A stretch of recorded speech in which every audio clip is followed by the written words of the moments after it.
So it's that time of the week and time for another farm update. We start this week by looking at the harvest roll we have going spare. We always advertise this time of year, and I always try and employ somebody young, either from a college or somewhere, to get them some experience into farming. You see a lot of job advertisements saying a certain age or they must have certain experience, but it's very difficult for these young ones to get into the industry. So it's always nice to try and give them a helping hand and get them a start and get some experience.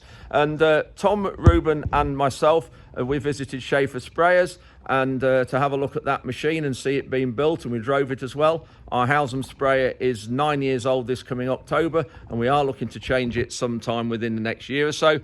I also went along to Sleaford and Heckington Young Farmers Club, and they invited Rugby and I think it was Horncastle Young Farmers came and invited me to talk about Forage Aid. That's the charity that I started a few years ago that's linked to extreme weather, and we help livestock farmers who suffer in the aftermath of extreme weather. And I might do an update a bit more on Forage Aid in the next week or two. We've also had a visit from Simon Revel, who's the Claydon Export Director for Claydon Machinery. I've known Simon a long while. He used to be Simba's Export Director, so I've worked with him a lot abroad, and we've had a lot of foreign farmers around our farm. So Simon came across to look at the fields that we drilled with the Claydon drill, or rather one of my relations had drilled. You saw that video a few weeks ago, and to explain the Claydon system, and that was really good because some of that I didn't realise sort of their thoughts on that. And also a friend of mine wanted to look at Dale Drill in North Lincolnshire, and so I went with him on Friday to the factory, to the farm where they build the drills, and that was really good because again I hadn't really seen those drills close up or seen what they do. So I think we'll get one of those on the farm this next spring to see what that's like. Anyway, that's enough of me. On to this week's update. Please click like and click subscribe if you enjoy it, and here we go.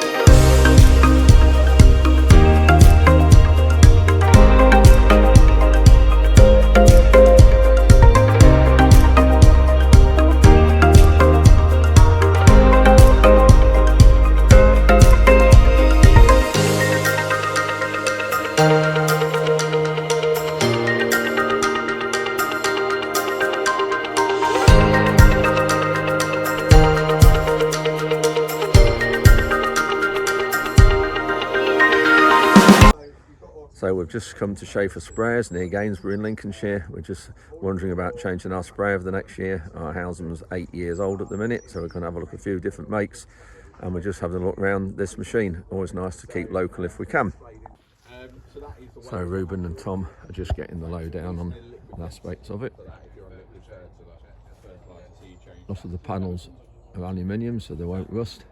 Powder coated booms, obviously liquid fertiliser, and we very particular about paintwork and things and bolts. But everything's on there, you know, main tank wash with rigs and so on. You've got the ability to adjust the engine revs from outside, but genuinely it fills on full speed on tick over, so there's no need to rev it up at all. The only time people ever rev it up is like us earlier, get the cab hotter quicker on a cold morning.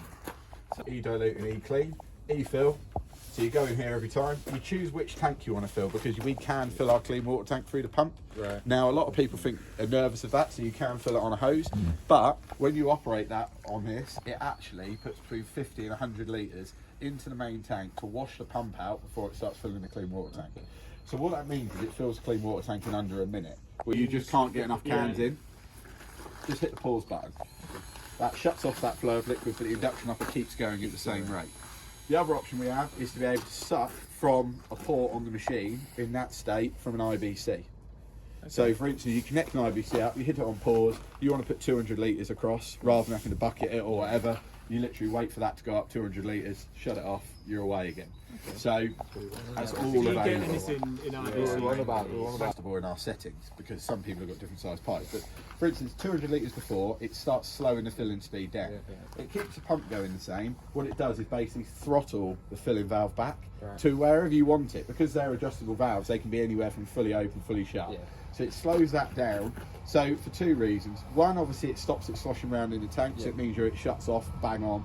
The other reason is the noise changes.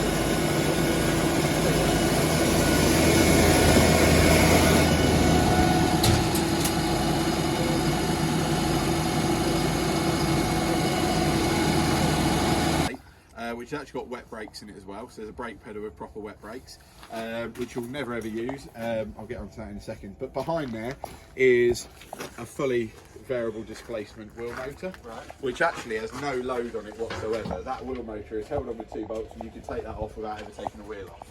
So the motor is acting as a motor. Kingpin piece there, which is normally fabricated on other sprayers, is all billet steel, one piece of billet steel. And it's all obviously massively oversized. So on the chassis, including the 2 grease nipples on the induction motor, which obviously are very important, there's only, 12 grease nipples on the chassis.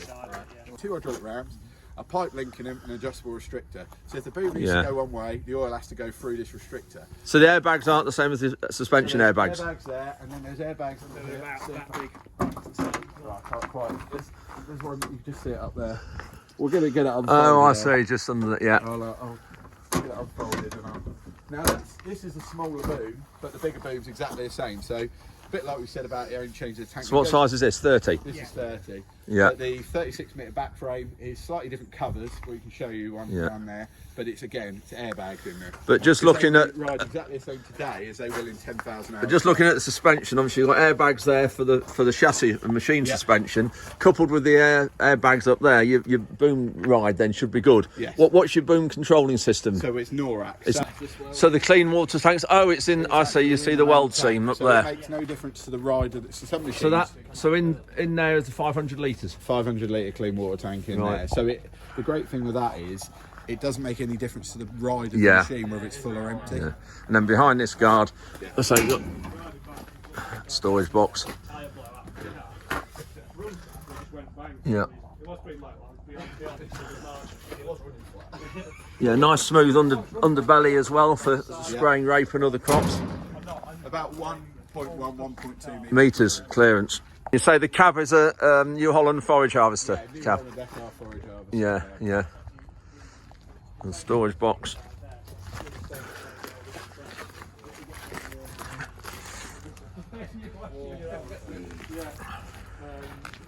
You've even got a glove tray on this side to put your gloves in before you get in. Oh yeah, yeah, great. Right, so you press on there. So there's the airbag.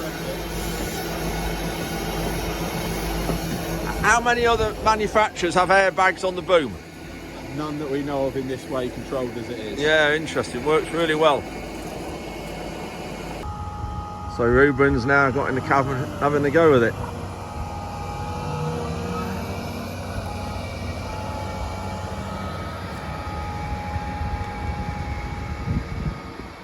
You can see there the angle of the back frame, what he was meaning about the airbags and the suspension and the geometry of the boom. Pair of partridges just flown over the hedge.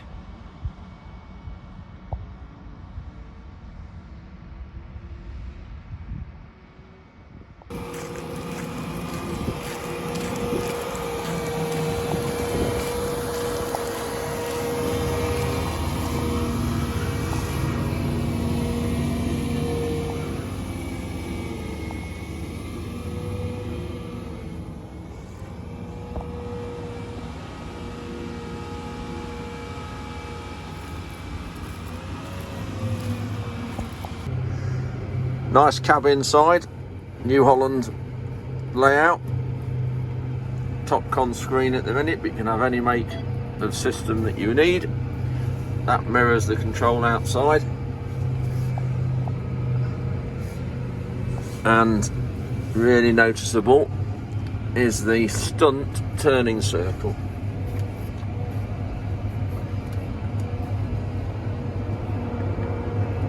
Very, very tight. Boom rides really well.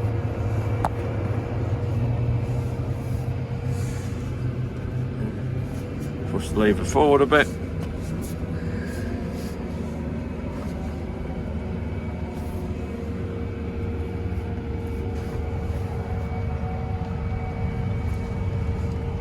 Yeah, better watch that telegraph pole, don't want to bend a new boom.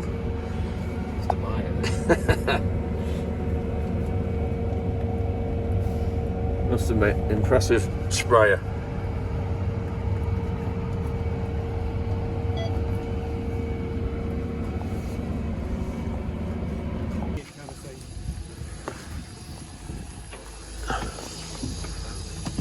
There's your new style or better seat with a fridge underneath it. That looks good. Yeah, much comfier. Black dashboard instead of the grey. And then up into the engine bay.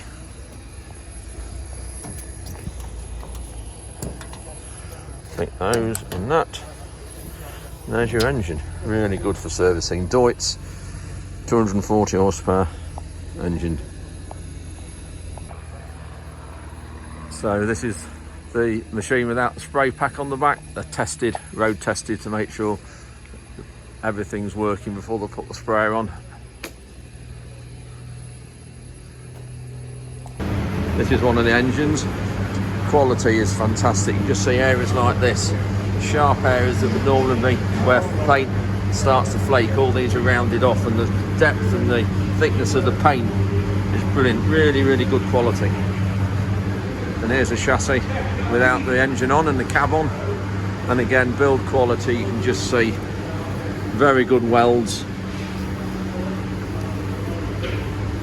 Again, really good, nice coverage of paint. You just see the build quality really does shine out.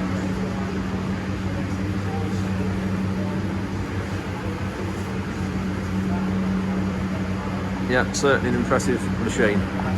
And here's the cab. They arrive like this in a box.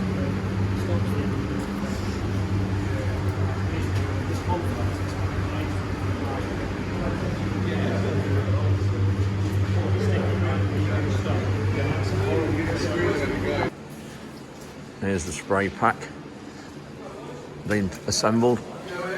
Tank got to go on extra. Again, all the build quality shines through.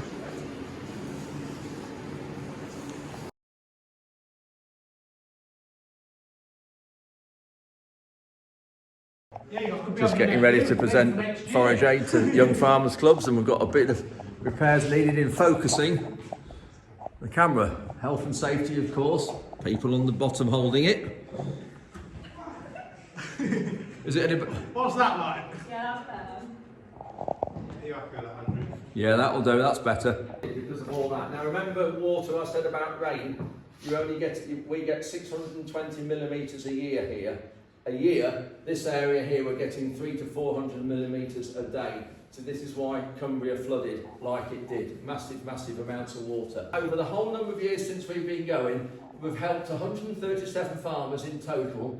We've delivered 423 lorry loads at a total value of all that produce of approximately £820,000, of which 98% of that, 99% of that has been given free of charge by farmers all over the country. The generosity we find is absolutely incredible.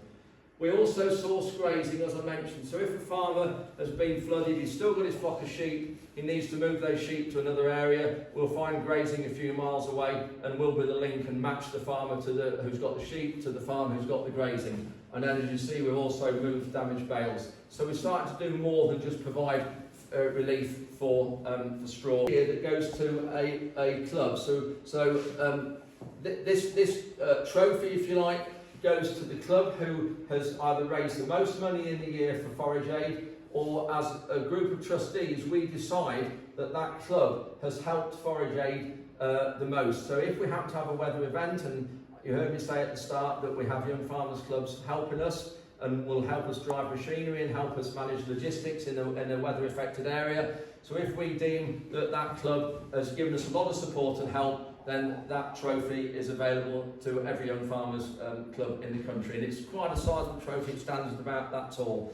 At the minute, it's a club in Northumberland. It's Annick Young Farmers Club have got it. They did a 3 Peaks challenge this last year, and they raised £4,500 for us. So they have got the trophy this coming year. Also, very important, Amazon Smile. How many of you have heard of that? Not Amazon, because you all have heard of that. Amazon Smile. You have. It'll ask you for your chosen charity. We're in there as a charity. Find us, click that, so then whenever you buy anything, automatically it will go to Forage Aid. And it won't have, so if you buy an item of something for say £100, you still pay £100, no more. But Amazon will get slightly less than that, and they'll give us the difference. So that's the end of tonight's meeting. There's been about 40 young farmers here, and it's taken about an hour to go through the history of Forage Aid, but it's been really good and some good questions. And there's only 2 people in your audience didn't know Forage Aid, which is great.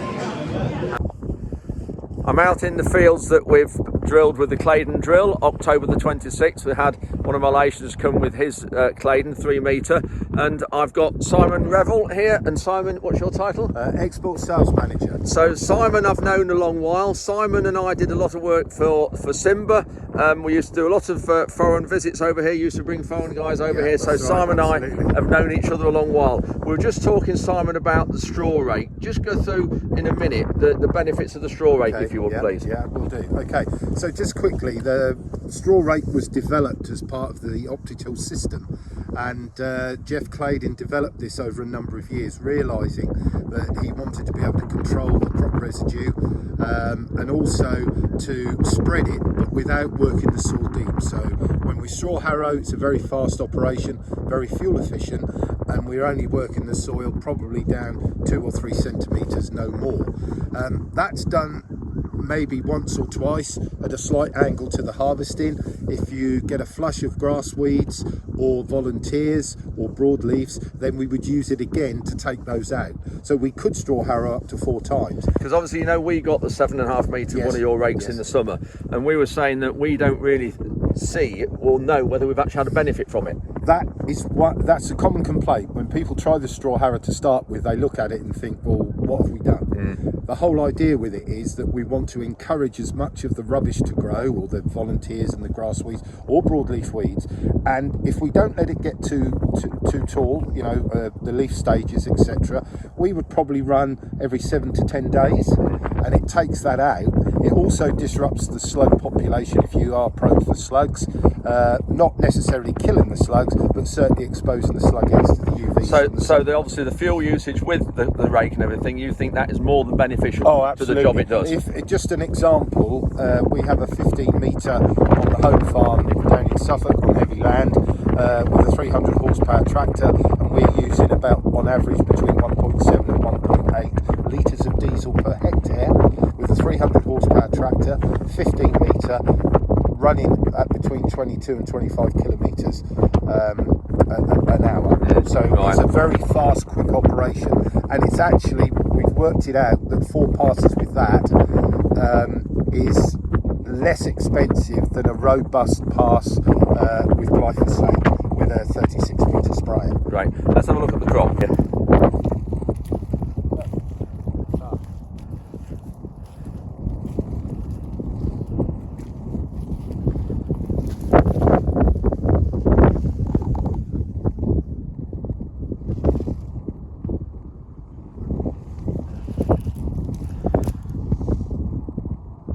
So Simon, we're just talking about fuel consumption, and because we've worked out our fuel consumption because of this carbon audit this last week we've been doing.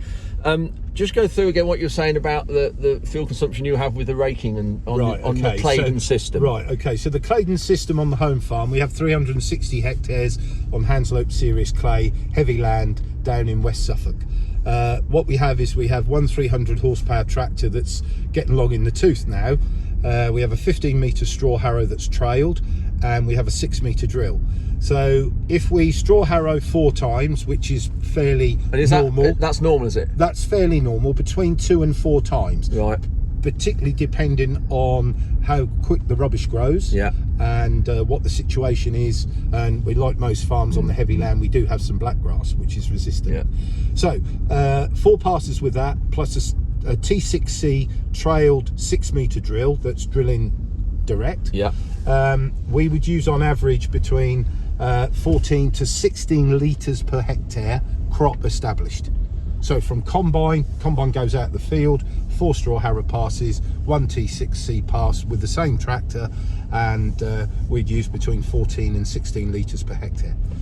Right, because I know we're on, we worked it out on all our differing crops, and I'll go through this in another bit more detail, another one of my weekly updates. But Yeah. we've, I think on winter wheat, we were something like 75 litres per hectare for everything. That was cultivating, drilling, spraying, fertilising, Yeah. combining, Yeah. tractors and trailers at harvest. Right.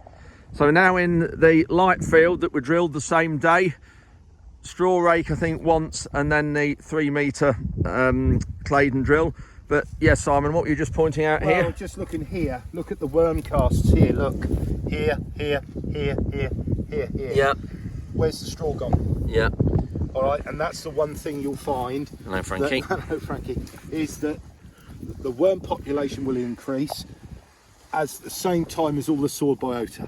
Yeah. And that starts to then multiply, and that makes the soil more resistant, Mm.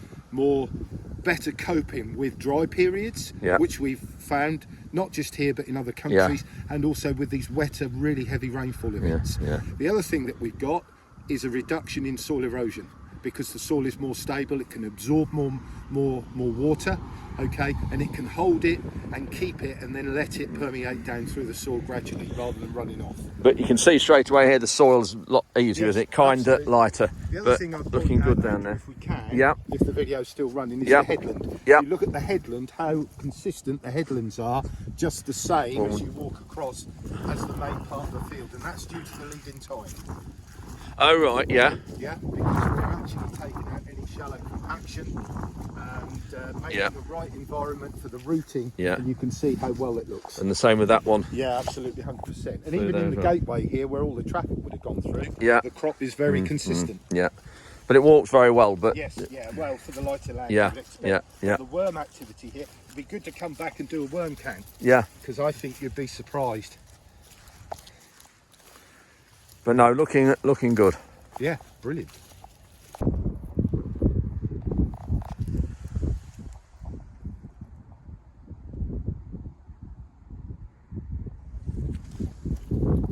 So Simon, you and I go back a long while looking at export and the amount of Yeah. machinery that you sold with Simba abroad. You're now doing the same with Claydon. Claydon, yeah. Which countries are you in, and where have you got machines in the Right, minute? okay, so our most consistent markets are Germany and Denmark, where we have distributors. We've just expanded in the last 2 years into Poland. That's going very well for us. We've got distributors, Bulgaria, Romania, Ukraine. Ukraine will be a big export market for us going forward. And in most of those markets, I've got territory managers there. What about Czech Republic? Czech Republic, I'm working on Czech Republic and Hungary at the moment. We're in discussions with partners down there. But when I first started with Claydon, it was only me, and the world's a big place, so we have to be careful. Because backing up this system and helping people to understand and get the best out of it takes time. But yes, we're on an expansion. We're Spain, Italy, the Baltics. We've just started up with Doyas, our old partners, which you will remember, Andrew, which you helped me with the guys up in Lithuania, and that's starting to expand very nicely. These are the plots that Agri have put in for our open days. You can just see the width of them. They'll all be combined individually with a little plot combine. We'll just walk amongst them at the minute, and we're just coming to a gap here, so that's the end of one plot, and all these will be replicated over different parts of these plots, and they'll be treated and untreated and taken to yield at harvest time. So I've just come to look at another drill, this time at Dale Drills in North Lincolnshire, just to see what these are like. We're now starting to look at various drills and just see where we need to be. We're going to be having this drilling open day in the 4th of April, which everybody's invited, but I'll give you a bit more details about that nearer the time. But in the meantime, we'll just turn the camera around and have a look at this. So this is a 10 metre seed and fertiliser. There's all your metering units, really well built drill. Here's the coulters, lots of space with these. There's a ram there, brings them down into work.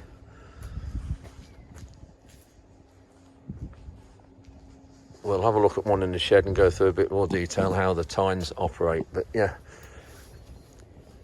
well known these drills are for providing good clearance for the residue and trash to flow through in direct drilling situations. Yes. No, it's all very well. We're getting in that we're talking high tech. So here we have a 6 metre mounted. Good spring tines. And you can see there's quite a lot of movement there, which will help with the trash flow. But apparently when it's in the ground, it pulls back to there and it sort of stays there. The seed dropping through there, you can just see here it widens out a little bit, so for large seeds such as beans. But apparently when he wears, the corner of this wear plate wears off, and this slot here, there is actually another part, like a wearing place I can put in here, and it fills this back in again, so you can get more life out of the point, because apparently you get about 2 of those to 1 point. But putting this little wear slot in there that fills that in extends the life of it. Mounted, only a ton of seed though, a bit more than a ton, 1.2 ton of seed, but quite a nice little drill.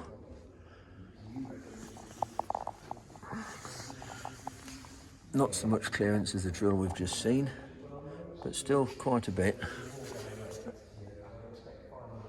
And you can go, I think, 12.5 centimetre rows, 16.5 centimetres or 18, and even 25. But I think the ideal row spacing is about probably 17, 18 centimetres because of blackgrass growing if you have too wide a row. Good little drill.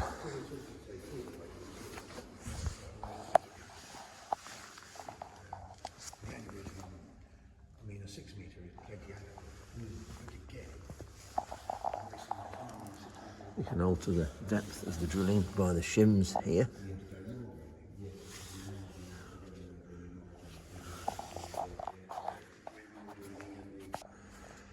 This is a 9 metre trailed, different tine arrangement,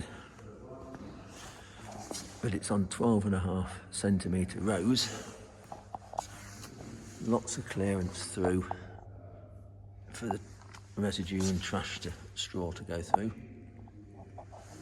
What you can do to make it to 25 centimetre rows, you can see the slot there. You slacken off that bolt and that bolt, take that bolt out, remove that box section, bring that up to there, and then put the box section the other side to take up the slack of the bolt. You do the same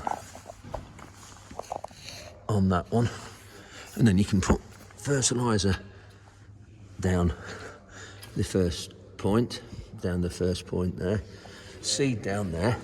You then effectively take it to 25 centimetre row widths, because you're only putting seed in one of the rows here for planting oilseed rape.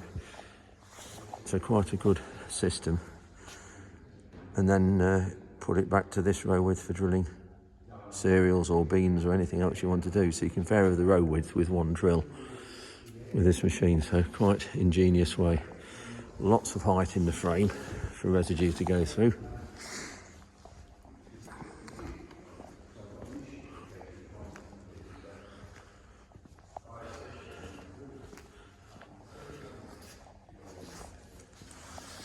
And then here's the hopper. Obviously a lot bigger hopper than the mounted drill we've just seen.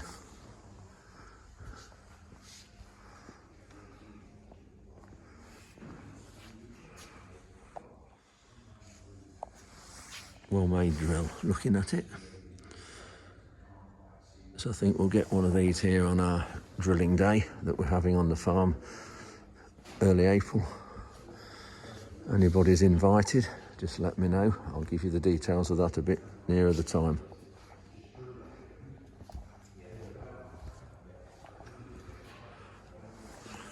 Massive amount of clearance through there for trash. This is a 6 metre. Eco, they're calling these. You can see these are all coming to work hydraulically, every row.